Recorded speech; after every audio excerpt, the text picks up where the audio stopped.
Hello बच्चों, कैसे हैं आप लोग। आशा करता हूँ कि आप अच्छे होंगे। बच्चों, मैं हूँ शशि और आप लोग देख रहे हैं आपका अपना चैनल मैथ्स मैजिक। बच्चों, हम लोग इसमें पढ़ेंगे आज क्लास 11th स्टैंडर्ड का मैथ्स, जिसमें हम लोग पढ़ेंगे एनसीईआरटी बुक के सेकंड चैप्टर का एक्सरसाइज 2.2, सेकंड चैप्टर जिसका नाम है रिलेशन एंड फंक्शंस। ठीक है, तो बच्चों इस चैप्टर का हम लोग ऑलरेडी 3 वीडियो अपलोड कर चुके हैं, जिसमें हम लोग एक्सरसाइज 2.1 के इंट्रोडक्शन, एग्जाम्पल्स एंड सारे क्वेश्चन कवर करा दिया गया है। जो लोग नहीं देख पाए हैं उन तीनों वीडियो का लिंक इस वीडियो के डिस्क्रिप्शन बॉक्स में दे देंगे, आप वहाँ जाके देख सकते हैं। तो बच्चों, आज हमें जो पढ़ना है एक्सरसाइज 2.2 में, उसको पढ़ने से पहले इसमें हमें कुछ टर्म्स जानना जरूरी है, क्योंकि उन टर्म्स को जाने बिना हम क्वेश्चन को सॉल्व नहीं कर पाएंगे, हमें दिक्कत होगी। तो इस पर टर्म्स जो यूज़ करना है वो क्या है। पहला टर्म्स है रिलेशन। ठीक है, तो रिलेशन क्या होता है पहले समझिए। रिलेशन, ठीक है, ये होता क्या है, set of order pair that satisfy a relationship. ठीक है, मतलब इसमें ऑर्डर पेयर बनेगा। कैसे बनेगा, पहले वाले एलिमेंट का सेकंड वाले एलिमेंट के साथ कोई ना कोई रिलेशन होगा, और वो रिलेशन क्वेश्चन में दिया रहता है, मतलब क्वेश्चन टू क्वेश्चन वेरी करता है। ठीक है, तो क्या इसका होगा, शॉर्ट में लिखते हैं डेफिनेशन क्या होगा। Relation the set of order pairs that satisfy a relationship।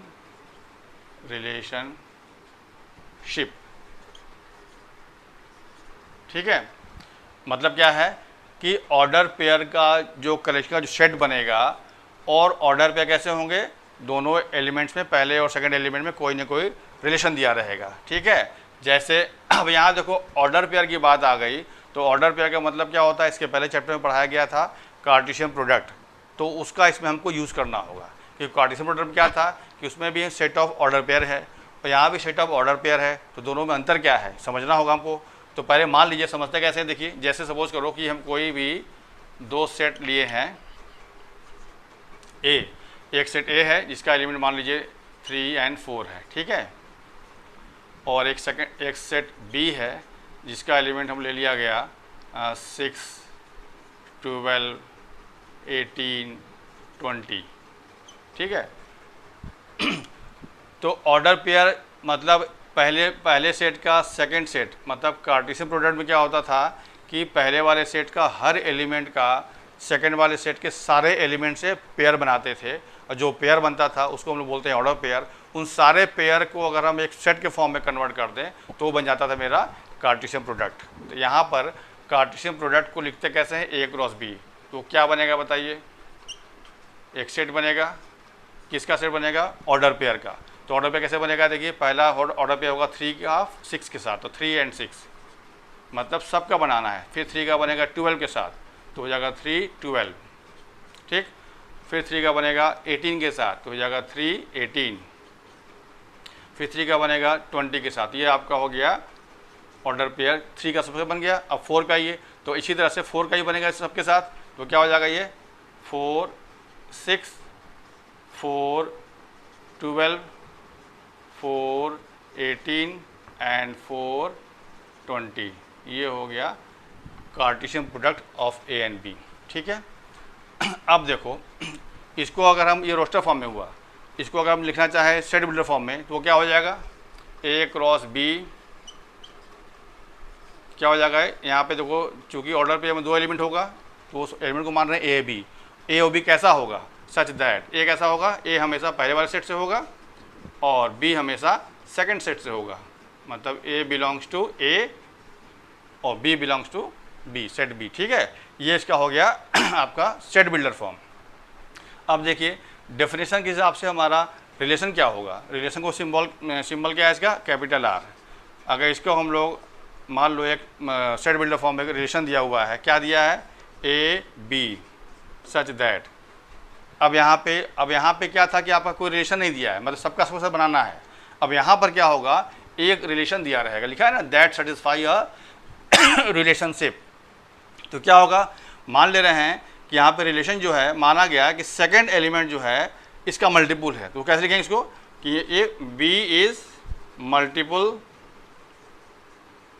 Multiple of A, ये आपका हो गया रिलेशन। अब ए कहाँ से बिलोंग करेगा, पहले सेट से, एंड बी बिलोंग कहाँ से करेगा, सेकंड सेट से। ये आपका हो गया जो सेट है उसका सेट बिल्डर फॉर्म।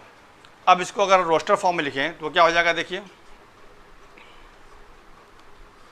क्योंकि हम सेट ए और बी यही ले रहे हैं तो ये जितना ऑर्डर पेयर बना इसके बाहर कोई दूसरा ऑर्डर पेयर नहीं बनेगा, मतलब रिलेशन हमारा इसी में से मिलेगा।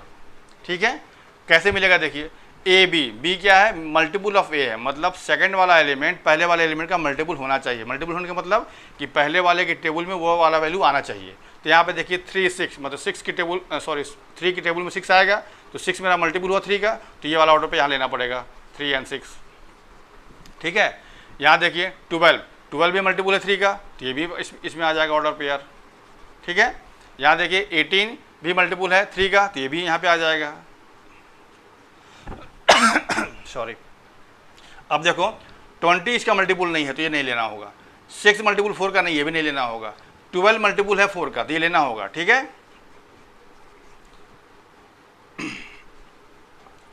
ठीक, अब देखिए 18 जो है वो 4 का मल्टीपल नहीं है तो ये नहीं लेंगे, लेकिन 20 4 का मल्टीपल है तो इसको लेना होगा।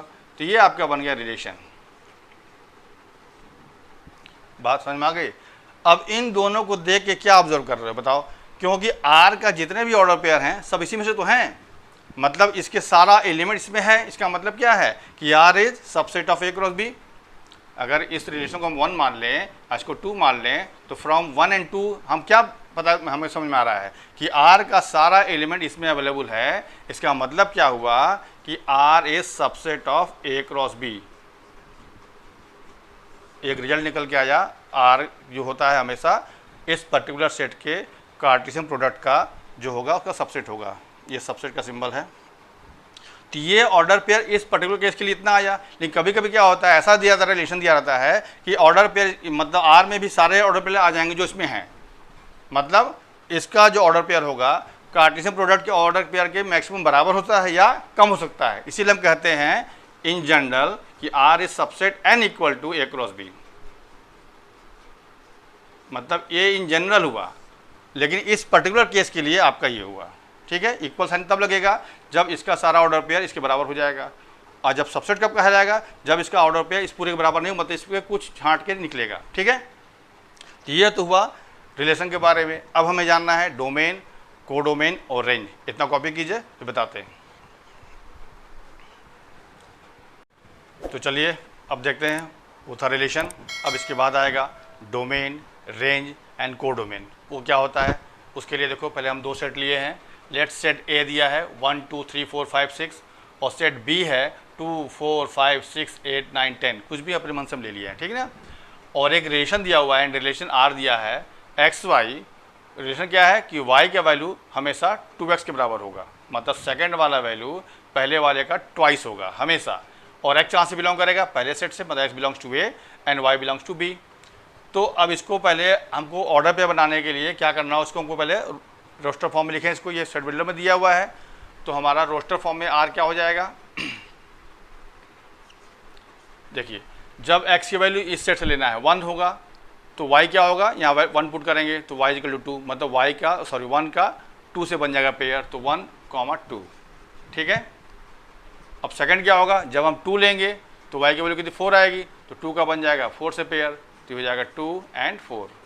ठीक है, जब हम 3 लेंगे तो 3 2 जा 6, तो ये हो जाएगा 3 का 6 से बन जाएगा, तो 3 and 6। ठीक है, और जब हम 4 लेंगे तो 4 का बन जाएगा 8, चूँकि 4 2 जा 8 होता है, तो ये जाएगा 4 and 8। बात समझ में आ रही है। और जब 5 लेंगे तो 5 का हो जाएगा 10। अब जब 6 लेंगे तो होगा y कितना 12 होना चाहिए, तो यहाँ 12 आपका दिया नहीं है, तो ये वाला एलिमेंट बच जाएगा इसमें। ठीक है ना, तो ये हो जाएगा, बस यहीं पे क्लोज हो जाएगा, मतलब आपका रोस्टर फॉर्म क्या बन गया रिलेशन का, ये बन गया। ठीक है, मान लीजिए इसमें एक एलिमेंट और सपोज करो दिया हुआ है, मान लो 13 दिया हुआ है। ठीक है, 12 नहीं दिया, 13 दिया है, तो 13 बच जाएगा उसमें। ठीक है, अब देखिए, अब ये आपका बन गया रिलेशन। अब होता क्या है, डोमेन क्या होता है, देखिए डोमेन जो होता है वो क्या होता है, डोमेन, उसके बाद रेंज, और फिर कोडोमेन। ये 3 टर्म्स जानना जरूरी है कि हर क्वेश्चन में पूछा जाता है। ठीक है, तो जो रिलेशन दिया होता है उसका पहला वाला एलिमेंट का जो बन जाएगा सेट, और ध्यान ये रखना है कि जो एलिमेंट रिपीट करेगा उसको हम एक बार लिखेंगे, तो वो हमारा बन जाएगा डोमेन। मतलब ये क्या हो जाएगा, जो रिलेशन गिवन है ऑर्डर पेयर का फर्स्ट एलिमेंट का जो बनेगा सेट वो होगा डोमेन, दैट इज 1 2 3 4 एंड 5। कोई एलिमेंट रिपीट नहीं कर रहा है, अगर रिपीट करता तो उसको एक बार लिखते। ठीक है ना। इसी तरह से रेंज क्या होगा, रेंज इसी ऑर्डर जो रिलेशन दिया है उस ऑर्डर पेयर का जो सेकंड एलिमेंट है, मतलब 2 4 6 8 और 10, ये हो जाएगा रेंज।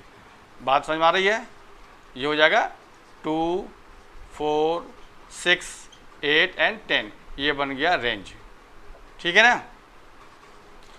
अब बनाते हैं इसको एरो डायग्राम। देखिए मान लीजिए पहला सेट ये ए है और ये मान लीजिए सेकंड सेट है बी।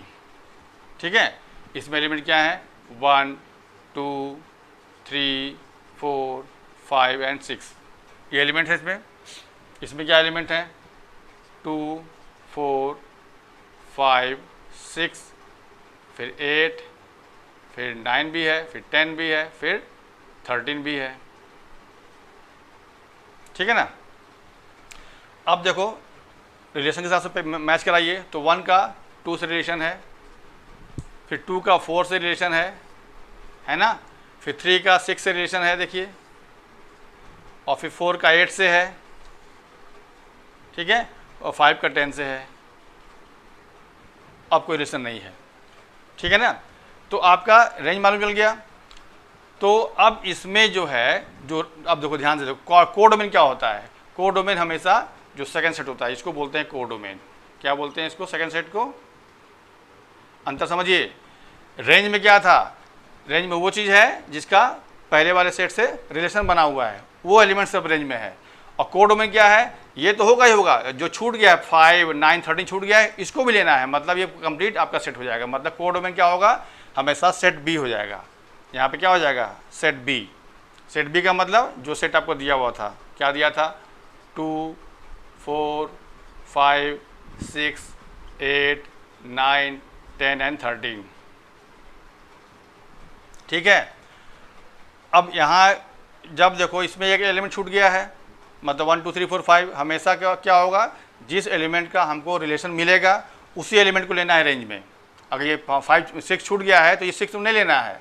मतलब क्या है कि डोमेन जो होगा हमेशा पहले वाले सेट का सबसेट होगा। ठीक है, डोमेन जो होगा वो क्या होगा, डोमेन जो होगा वो सबसेट ऑफ ए होगा। ठीक है, सबसेट भी हो सकता है या उसके इक्वल भी हो सकता है। अगर ये 6 नहीं होता तब इक्वल हो जाता, लेकिन 6 भी दिया, 6 छूटा हुआ है, मतलब इसमें इसका सारा एलिमेंट इसमें है, मतलब डोमेन क्या होगा, सबसेट ऑफ ए हो जाएगा। बात समझ में आ गई। उसी तरह से रेंज देखिए, तो रेंज जो होगा वो क्या होगा, रेंज जो है वो क्या होगा, सबसेट ऑफ बी हो जाएगा। ठीक है, तो अंतर क्या है, कोडोमेन में सारा एलिमेंट है और रेंज में वही एलिमेंट है जिसका पहले वाले सेट से किसी न किसी एलिमेंट के साथ रिलेशन मिला है, तो ये आपका रेंज हो गया। अब कोडोमेन, ये बात तीनों समझ में आ गई। डोमेन क्या होता है, रेंज क्या होता है, कोडोमेन क्या होता है, क्लियर हो गया। अब 2 टर्म और जानिए। जिसका मिला है रिलेशन, तो सेकंड सेट वाला जो एलिमेंट होगा, मतलब यहाँ समझिए, ये जो सेकंड वैल्यू है this is the image of first element. मतलब हर सेकंड ऑर्डर पेयर का जो सेकंड एलिमेंट है वो पहले वाले एलिमेंट का इमेज कहलाता है। मतलब 2 is image of 1, 4 is image of 2, 6 is image of 3, 8 is image of 4 and 10 is image of 5। उसका रिवर्स क्या बात करें, तो पहला एलिमेंट जो होता है सेकंड वाली एलिमेंट का प्री इमेज होता है। मतलब 1 is image of pre image of 2, 2 is pre image of 4, 3 is pre image of 6 and 4 is pre image of 8। Similarly 5 is pre image of 10। समझ में आ गया। तो इतने सारे टर्म्स आपको जानना जरूरी है, तब इसके हम लोग क्वेश्चन करेंगे। क्या क्या बताया गया, relation, domain, codomain, range, image and pre image, ये सारे टर्म्स को हम यूज़ करेंगे। यहाँ तक कॉपी कीजिए। अब हम लोग एनसीईआरटी एक्सरसाइज 2.1 के कुछ एग्जाम्पल्स ट्राई करते हैं। देखो ये एनसीईआरटी बुक का एक्सरसाइज 2.2 का पहला एग्जाम्पल है, वो क्या है, लेट ए दिया है 1 2 3 4 5 6, कह रहा है define a relation R from A to A by, ये दिया है कंडीशन, आर दिया X Y equal to X plus 1, मतलब इस रिलेशन के हिसाब से हमको डिफाइन करना है, रिलेशन बनाना है। तो ये तो आपका सेट बिल्डर में दिया हुआ ही है, मतलब इसका रोस्टर फॉर्म लिखना है। तो यहाँ क्या हो जाएगा, देखिए हियर आर क्या हो जाएगा इसके हिसाब से, और सेट एक ही दिया है, मतलब इस सेट में ही एलिमेंट होना चाहिए एक्स और वाई का भी, ठीक है ना। तो देखिए ऑर्डर पे बनाना है तो कैसे बनेगा ये, जब x की वैल्यू हम 1 लेंगे तो यहाँ 1 पुट कीजिए, तो y इक्वल क्या हो जाएगा 1 + 1 दैट इज़ 2, मतलब क्या बनेगा, जब x 1 होगा तो y आपका 2 आएगा, पहला ऑर्डर पे बन गया। जब x की वैल्यू हम जब 2 रखेंगे तो यहाँ 2 रखने पे क्या आएगा 2 + 1 दैट इज़ 3, तो जब x 2 होगा तो y की वैल्यू क्या हो जाएगा 3, ये सेकंड ऑर्डर पे बनेगा। जब हम 3 पुट करेंगे x की वैल्यू यहाँ पर तो y इक्वल क्या हो जाएगा 3 + 1 दैट इज़ 4, तो क्या हो जाएगा ये 3 के लिए 4, ठीक है। और जब हम 4 रखेंगे तो 4 + 1 दैट इज़ 5, तो क्या हो जाएगा 4 और 5, ठीक है। सिमिलरली जब हम 5 रखेंगे यहाँ पर तो आ जाएगा 6 y की वैल्यू, तो हो जाएगा 5 और 6। अब 6 नहीं रखना है, क्यों नहीं रखना है बताइए, क्योंकि 6 रखने पर 6 + 1 7 हो जाएगा, और 7 इसमें आपका एलिमेंट नहीं दिया है, मतलब 6 के साथ कोई पेयर नहीं बनेगा। तो ये आपका हो गया रिलेशन, पहले वाले का आंसर हो गया, क्योंकि आपका स्टेट बिल्डर में दिया था, ये हो गया रोस्टर फॉर्म, ठीक है। अब कह रहा है depict this relation using an arrow diagram, मतलब इसी को हमको एरो डायग्राम में बनाना है, शो करना है। तो यहाँ पे देखिए फर्स्ट पार्ट का जो एरो डायग्राम बन रहा है क्या हो जाएगा, देखिए जैसे मान लीजिए एक सेट, दोनों सेट तो यहाँ पे यही दिया हुआ है, तो ये बना लीजिए ऐसे, ये भी ए है, ये भी ए है, ठीक। अब ए में एलिमेंट क्या क्या है, तो 1 2 3 4 5 6, तो इसमें वही एलिमेंट होगा क्योंकि दोनों सेट सेम है, ठीक है। अब ये जो ऑर्डर पे बना है रिलेशन का, उसके हिसाब से आपको यहाँ पर दिखाना है कि कौन सा किससे रिलेटेड है। तो 1 का 2 मतलब 1 इससे रिलेटेड है, आप समझ में आ गई। 2 3 से रिलेटेड है, देखिए तो 2 इससे रिलेट कर देंगे, और 3 4 से रिलेशन है तो 3 इससे मैच कर जाएगा, ठीक है ना। और 4 5 से है तो 4 5 से हो जाएगा, और ये 5 6 से है, तो ये बन गया आपका सेकेंड पहले वाले, मतलब ये बन गया इस रिलेशन के हिसाब से एरो डायग्राम, ठीक है, बात समझ में आ गई। अब सेकेंड पार्ट में क्या कह रहा है, देखिए सेकेंड पार्ट में कह रहा है write down the domain, codomain and range. अभी बताए ना, तो डोमेन क्या होता है बताइए, मतलब पहले वाले सेट से डोमेन मिलेगा, दूसरे वाले सेट से रेंज मिलेगा, और कोडोमेन मिलेगा, ठीक है, ये दिमाग में बैठा लीजिए।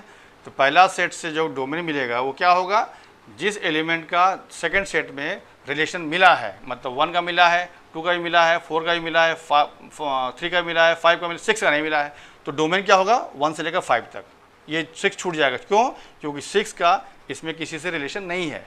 तो जिसका मिलता है रिलेशन उसी एलिमेंट को लेते हैं पहले वाले सेट से, तो यहाँ डोमेन क्या हो जाएगा, डोमेन हो जाएगा 1 2 3 4 और 5, समझ में आ गया। अब निकालना क्या है कोडोमेन, तो इसका जो कोडोमेन क्या हो जाएगा, सेकेंड सेट। कोडोमेन में क्या होता है, हमेशा सेकेंड सेट होता है, मतलब ए, सेकेंड सेट यहाँ पे ए है और फर्स्ट सेट ए है, तो सेकेंड वाला सेट हम लेते हैं कोडोमेन। मतलब इसको अगर हम लिखना चाहें एलिमेंट के फॉर्म में, तो जो सेट ए में एलिमेंट दिया सारा लिख दीजिए, तो 1 2 3 4 5 और 6, ये आपका हो गया कोडोमेन। फिर निकालना है रेंज, तो रेंज क्या होता है, जिसका जिसका हमें इमेज, मतलब जिस एलिमेंट का हमें इमेज मिला है, मतलब ये इमेज कहलाता है, और ये कहलाएगा प्री इमेज। तो 2 3 4 5 6 ये सब इमेज है, किसके लिए, 2 इमेज है 1 का, 3 इमेज है 2 का, 4 इमेज है 3 का, 5 इमेज है 4 का, और 6 इमेज है 5 का। तो ये मतलब और दूसरे तरह से बात करें तो सेकंड सेट में जो एलिमेंट पहले वाले सेट से जिसका रिलेशन मिला है, उन एलिमेंट्स का जो बनेगा सेट वो कहलाएगा रेंज। तो क्या हो जाएगा ये 2 3 4 5 और 6, ये आंसर हो गया। क्लियर, कॉपी कर लीजिए, पढ़ते हैं नेक्स्ट एग्जाम्पल पे। देखिए सेकंड एग्जाम्पल क्या कह रहा है, कह रहा है द फिगर शोज, ये फिगर दिया हुआ है, ठीक है, और relation between P and Q, right this relation. First part में लिखना है in set builder form, second part में in roster form, what is its domain and range, इसका डोमेन और रेंज भी निकालना है, ठीक है। तो इस गिवन फिगर से आप देखिए पहले वाले सेट P में एलिमेंट क्या क्या है 9 4 25 और सेकंड सेट Q में एलिमेंट क्या है 5 3 2 1 -2 -3 -5 और जो रिलेशन दिया है देखिए 9 का 3 के साथ है और 9 का -3 के साथ है और 4 का 2 के साथ है और 4 का -2 के साथ है और 25 का रिलेशन है 5 के साथ और -5 के साथ। इसका मतलब क्या है, क्या समझ में आपको आ रहा है कि 3 का स्क्वायर 9 होगा और -3 का स्क्वायर भी 9 होगा, मतलब ये वाली वैल्यू जो है या ये वाली वैल्यू कह सकते हैं कि इसका स्क्वायर है, मतलब x is the square of y। अगर इसका एलिमेंट्स को हम x मान लें और इसके एलिमेंट्स को y मान लिया जाए तो क्या कहा जाएगा, रिलेशन को कैसे बोलेंगे सेट बिल्डर फॉर्म में कि x is the square of y। क्यों, क्योंकि 3 का स्क्वायर 9 है और -3 का स्क्वायर भी 9 है, रिलेशन मिला है उससे, और 4 का रिलेशन 2 से तो 2 का स्क्वायर 4 है और -2 का स्क्वायर भी 4 है। सिमिलरली 5 का स्क्वायर 25 होगा और -5 का स्क्वायर भी 25 होगा। बात समझ में आ गई। तो इससे क्या कहना है, देखिए पहले लिखना है सेट बिल्डर फॉर्म में, तो लिखना पड़ेगा सोल्यूशन में, क्या लिखेंगे हम पहले, it is clear from the figure, from the given figure, क्या क्लियर है कि x is square of y, ठीक है, where x belongs to p and y belongs to q। बात समझ में आ गई। जो x y लिखे हैं तो x कहाँ पर है, p में है और y कहाँ पे, q में है। तो ये आपका ये टर्म्स हुआ रिलेशन का। अब इसको हमको लिखना है सेट बिल्डर फॉर्म में, तो कैसे लिखेंगे, फर्स्ट पार्ट में देखिए सेट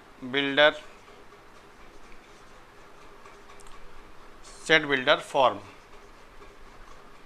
क्या हो जाएगा इसका, आर मतलब रिलेशन।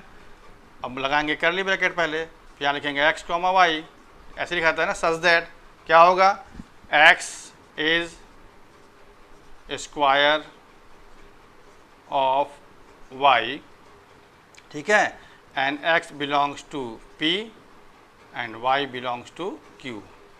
बंद कर दीजिए। या इसको ऐसे भी लिख सकते हैं, क्या लिख सकते हैं, लैंग्वेज में ना लिख के हम मैथमेटिकल फॉर्म में लिखना चाहें तो क्या हो जाएगा, वो x y such that x square is equal to y, मतलब y का वैल्यू जब 3 होगा, ठीक है, तो x क्या मिल जाएगा हमें sorry x square of y ना, तो ऐसे हो जाएगा x equal to Y square, मतलब x is square of y मतलब क्या है, x is equal to Y square, और फिर वही चीज़ x belongs to p and y belongs to q। ये हो गया इसका सेट बिल्डर फॉर्म, ठीक है। अब निकालना है इसका हमको रोस्टर फॉर्म। तो सेकंड पार्ट में देखिए रोस्टर फॉर्म क्या हो जाएगा, मतलब इसी के हिसाब से हमको बनाना है ऑर्डर पेयर। तो रोस्टर फॉर्म क्या हो जाएगा इसका, इस चीज़ देखिए 9 का 3 से बना है तो 9 3, ठीक है, फिर 9 का -3 से बना हुआ है तो 9 -3, ठीक। अब 4 पे आइए तो 4 का रिलेशन 2 से है तो 4 2, और 4 का -2 से भी है तो 4 -2। अब 25 पे आइए तो 25 का रिलेशन है 5 से, ठीक है, और क्या है 25 का -5 से भी है, तो ये बन गया इसका रोस्टर फॉर्म, ठीक। अब निकालना है व्हाट इज डोमेन। तो डोमेन क्या होगा, ये पूरा सेट, मतलब ये जो सेट बना वो डोमेन हो जाएगा। तो डोमेन क्या हो जाएगा, लिख दे रहे हैं डोमेन, यही वाला हो जाएगा 9 4 25, 9 4 एंड 25, ये बन गया डोमेन। और रेंज क्या हो जाएगा, जिसका जिसका इमेज मिला है, मतलब 9 का इमेज 2 मिला है 3 एंड -3, तो हो जाएगा 3 एंड -3, और फिर 4 का इमेज 2 मिला है 2 एंड -2, तो 2 एंड -2, और 25 का इमेज क्या क्या है 5 एंड -3, तो 5 एंड -3, ये बन गया आपका रेंज। बात समझ में आ गई। ये हो गया सेट बिल्डर फॉर्म, ये हो गया रोस्टर फॉर्म, ये हो गया डोमेन और ये हो गया रेंज, यही पूछा था। क्लियर, नोट कीजिए। बढ़ते हैं अगले एग्जाम्पल पे।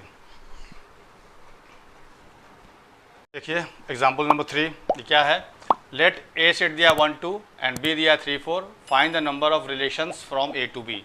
मतलब रिलेशन निकालना है, कुछ कंडीशन नहीं दिया। इसका मतलब क्या है, जितने ऑर्डर पेयर बनेंगे सबको लेके चलना होगा हमको। तो ऑर्डर पेयर का मतलब यहाँ पे पहले हमको निकालना पड़ेगा ए क्रॉस बी। तो उससे हमें क्या मिल जाएगा, रिलेशन का नंबर ऑफ एलिमेंट्स मिल जाएगा। क्योंकि रिलेशन में नंबर ऑफ एलिमेंट्स किस फॉर्म में होता है, ऑर्डर पेयर के फॉर्म में होता है। तो पहले हम ए क्रॉस बी निकाल लें।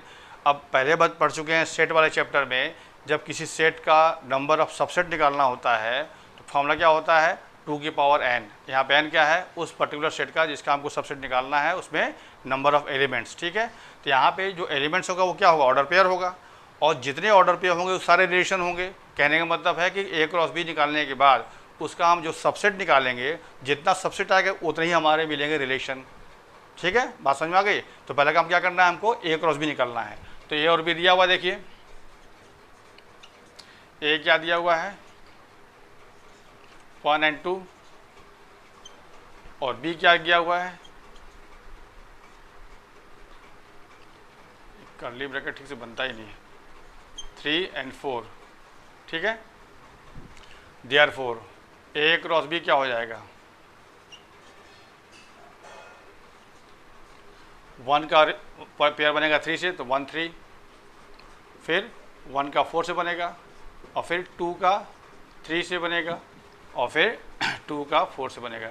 मतलब ए क्रॉस बी में इतने ही पॉसिबल ऑर्डर पेयर बनेंगे। ठीक है, तो यहाँ पे एलिमेंट्स कितने हो गए ए क्रॉस बी के, 4। देयरफॉर अब इसका निकालना है नंबर सबसेट। जो सबसेट निकलेगा वही, चूँकि हर ऑर्डर पेयर क्या है, वही रिलेशन है, तो जो सबसेट मिलेगा वो भी ऑर्डर पेयर के फॉर्म में होगा। तो जब इसका हम सबसेट निकाल लेंगे तो जितने सबसेट आएंगे वही मेरा हो जाएगा नंबर ऑफ रिलेशंस। ठीक है, तो क्या देखिए, therefore number of subsets of A cross B. तो ए क्रॉस बी में कितने एलिमेंट्स हैं, 4। तो फॉर्मूला क्या होता है, 2 की पावर n। n यहाँ पे क्या है, नंबर ऑफ एलिमेंट्स। तो n यहाँ कितना हो गया, 1 2 3 और 4, तो 2 की पावर 4, दैट इज 16। मतलब इस पर्टिकुलर ए क्रॉस बी का जो सेट बना है उसका नंबर ऑफ सबसेट कितना होगा, 16 होगा। तो इतने ही हमारे बन जाएंगे रिलेशन। चूँकि जितना भी ऑर्डर पे बनेगा वो सब क्या कहलाएगा, रिलेशन कहलाएगा। तो therefore number of relation from A to B क्या हो जाएगा, therefore number of relations from A to B equal to क्या होगा, 2 की पावर n, मतलब 2 की पावर 4, दैट इज 16। ये इसका आंसर हो गया। क्लियर, कॉपी कर लीजिए। तो इसी एग्जाम्पल के साथ एक्सरसाइज 2.2 के इंट्रोडक्शन और सारे एग्जाम्पल्स आज क्लियर कर लिया गया। अब नेक्स्ट वीडियो में हम लोग मिलेंगे एक्सरसाइज 2.2 के क्वेश्चन को सॉल्व करने के लिए। तब तक के लिए थैंक्स।